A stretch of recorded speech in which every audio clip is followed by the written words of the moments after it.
Alright, I am going to call Miss Peaches here. Will she answer? No, she's fucking pissed off at me. And I understand why she's pissed off at me. But she doesn't have any fucking clue why I'm so pissed off at her.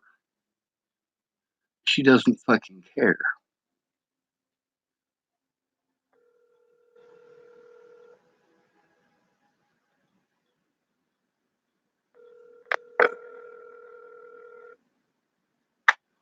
You have reached the voicemail box of 303-505-1176.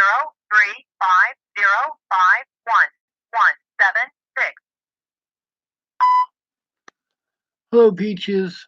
I have you live on YouTube. I am about to explain why it is that you're not the villain, you're just an idiot.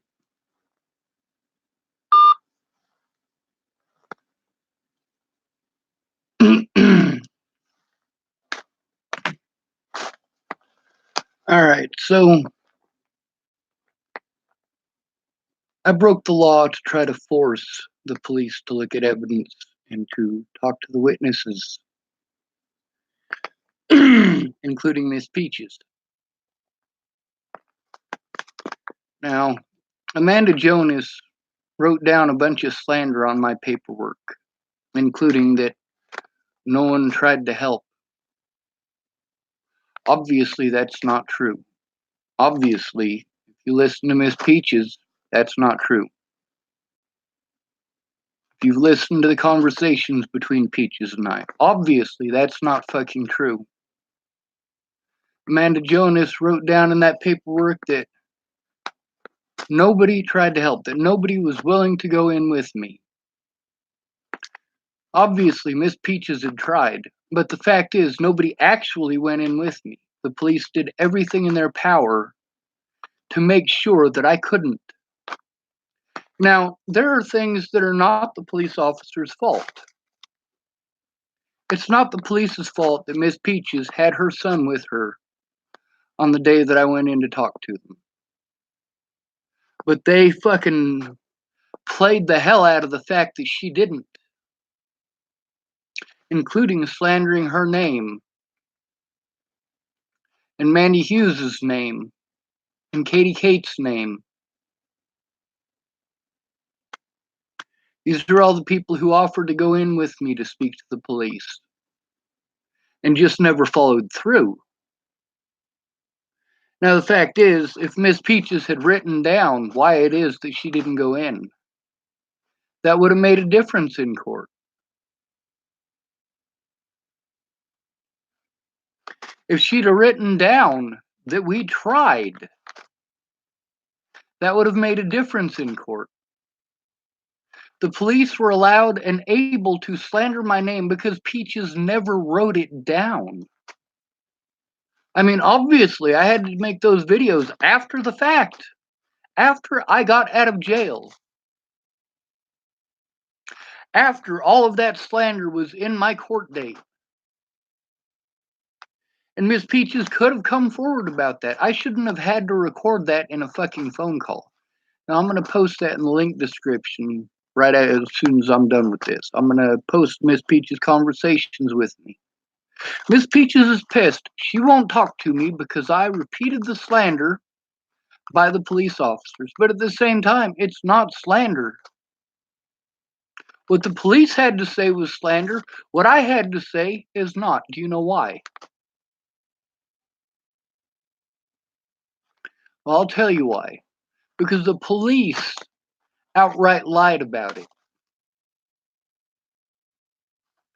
Miss Peaches made zero effort because she never wrote it down. She never went in with me to make the police take a report.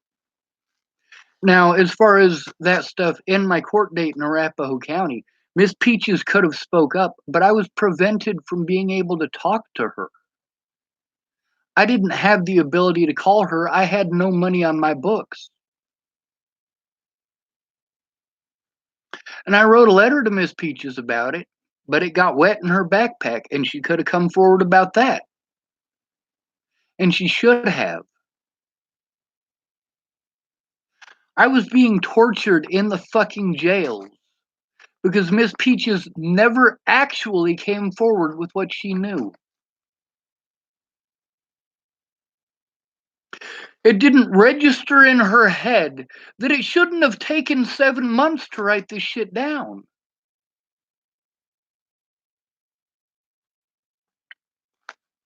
Now, she won't answer my calls and she treats me completely like shit.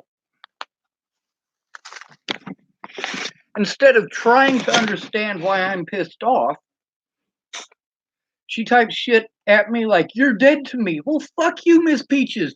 You never came forward. You never wrote that shit down.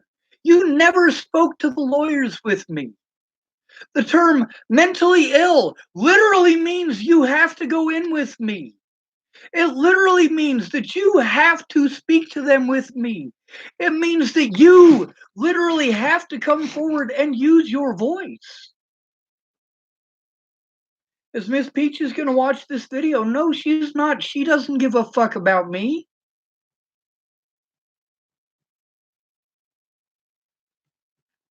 I shouldn't have had to record those phone calls after the fact the way that I did. But if you guys look at the one that she knew that she was being recorded in, she talked about a bunch of stuff she wasn't there for. The real reasons that Miss Peaches didn't come forward is number one, she never wrote it down. She just never bothered to write it down. She kept saying that she was going to, but never did. Number two, when we went in to speak to the police to a different jurisdiction, they didn't answer the door. They said we had to make an appointment.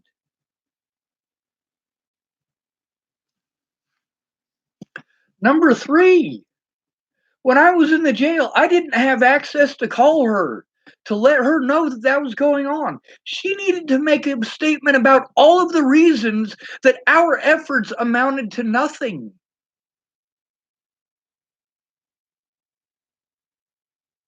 The police saying that she never made an effort. No, she certainly the fuck did. She just never wrote it down. She never showed up in court to say, hey, that fucking dude is lying. That fucking officer outright lied. I wanted to help. I went in with Sean, but you guys wouldn't answer your fucking door.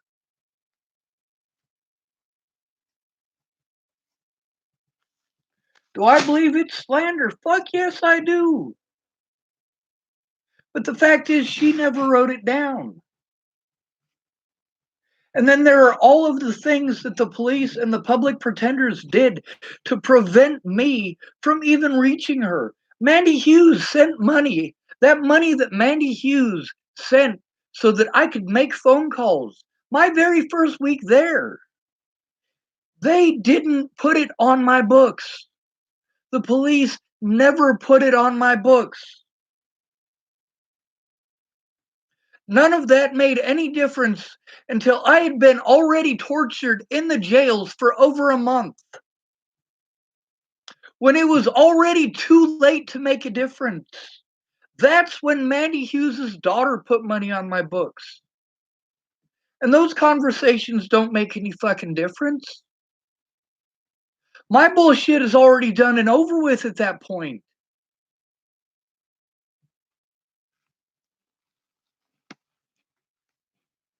Mrs. Peaches didn't understand. It didn't register in her head. Yes, you need to write it down right fucking now. You do need to speak to my lawyer and tell her what's going on. And she never did. She never once spoke to Pamela Carty. She never once came forward about what she knew. Never once. I had to break the law because Mrs. Peaches and many other people who claimed that they were going to help never wrote it down.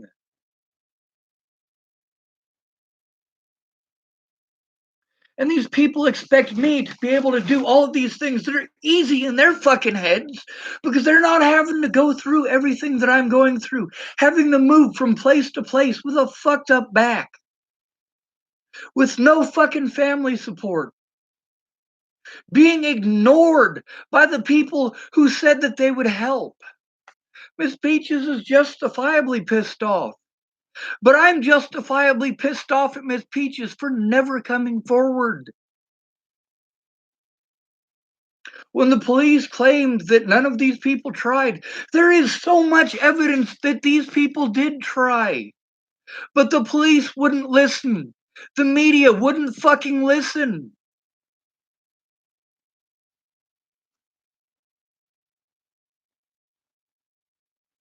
I need Miss Peaches to write that shit down. I got railroaded in court because I was prevented from letting the witnesses know what it is that I'm having to deal with from these officers because they never went in with me when it made a difference.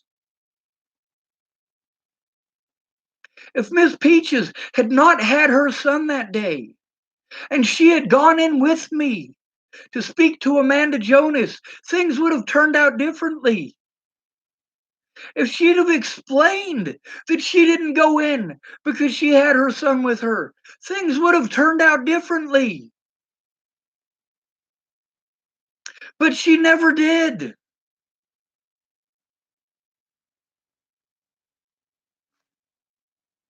With Amanda Balehash, Miss Peaches went to that court date. And when I was talking to Amanda Balehash, Miss Peaches could have spoken up then and should have spoken up then. But she didn't.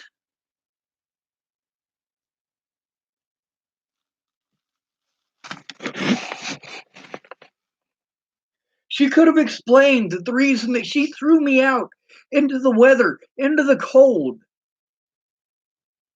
to be harassed, threatened, and assaulted by the general public was because her mom said to. She should have come forward about that. Between me being assaulted over and over again and her saying, hey, my mom said no. This is an adult woman who's got kids of her own. Miss Peaches has kids of her own. And she should have come forward about that. She should have come forward about the fact that the reason I couldn't stay one extra night there was because her mother said no. She could have come forward about the fact that the reason she didn't go in there with me to talk to Amanda Jonas and those other officers is because she had her son with her and she was afraid of having him taken. But Miss Peaches made no effort to do that. But it's also not her fault that I couldn't contact her while I was in the jail. It's not her fault that Mandy Hughes' money never showed up.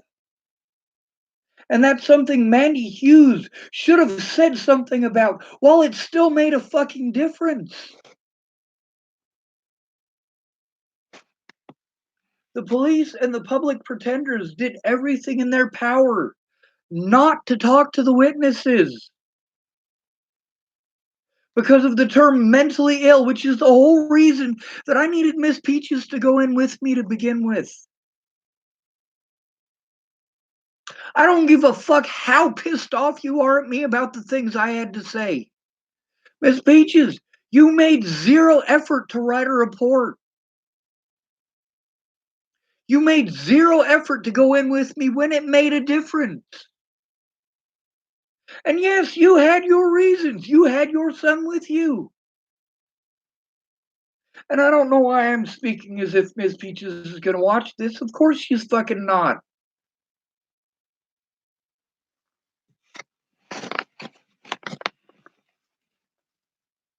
The worst part is that all of the evidence that I had lost or fucking stolen That evidence I was trying to force into the hands of the police, and I explained to everyone, without someone going in with me, the police are not gonna fucking look at it.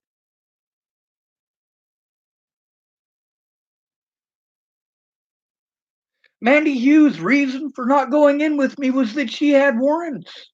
She could have explained that to the police.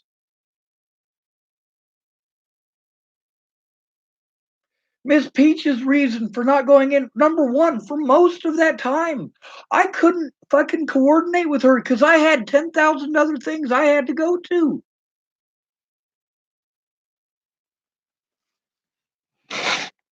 I didn't have the time and money to do things on her schedule.